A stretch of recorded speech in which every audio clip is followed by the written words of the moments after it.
Okay, investors, this was written on Sunday, November 3rd, and it was filmed Monday morning, the 4th, pre-presidential election, which was Tuesday, the 5th. Hopefully, by this time, when it hits YouTube on Friday, November 8th, we have an undisputed president-elect.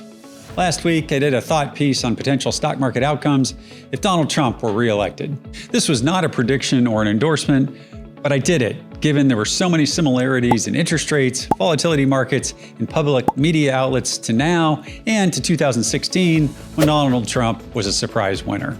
Okay, investors, we're in a bull market, and until otherwise proven false, or until we hit a black swan event, we should continue on this bull market path.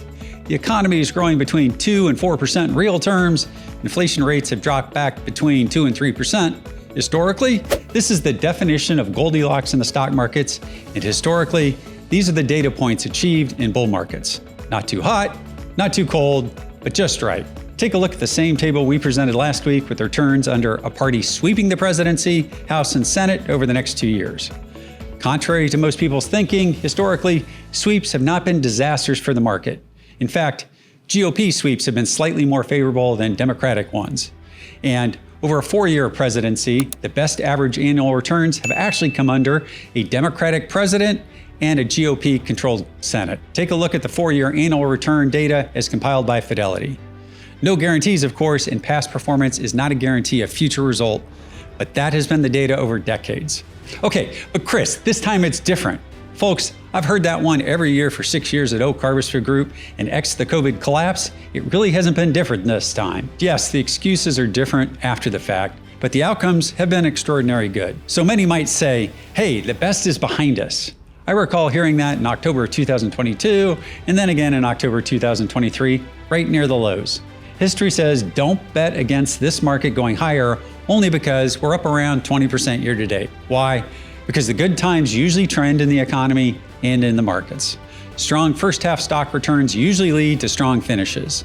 The takeaway from this chart was that regardless of who wins the election or who won this week, the economy is doing okay, and the strong rally in equities in the first half usually leads to higher returns than normal in the second half of the year.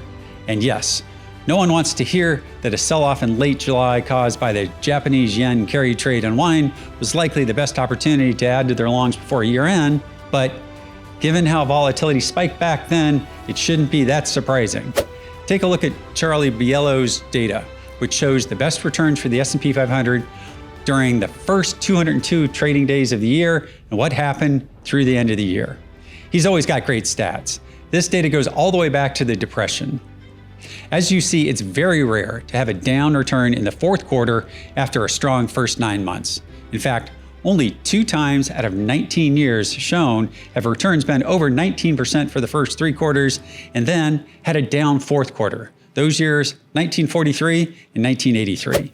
Investors, regardless of who won last Tuesday or wins, if we're still counting votes today, history says your money, if invested in the U.S. stock market index, the S&P 500, should be treated very well through at least the inaugural ball next year in January 2025.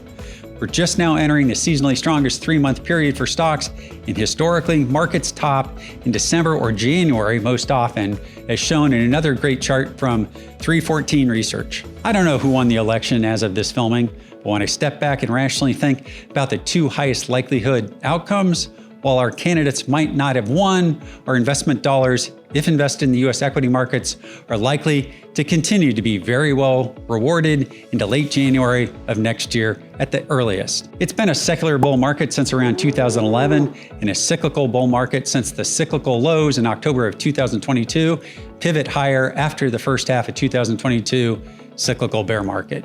And it's a bull market until it proves itself it isn't, regardless of whether your candidate won this week or not.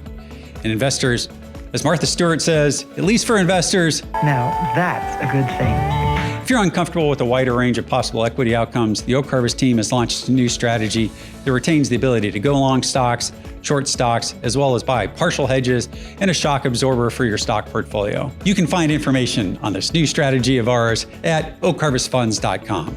For myself, from Charles, James, the rest of the investment team, and from everyone here at Oak Harvest, have a blessed weekend.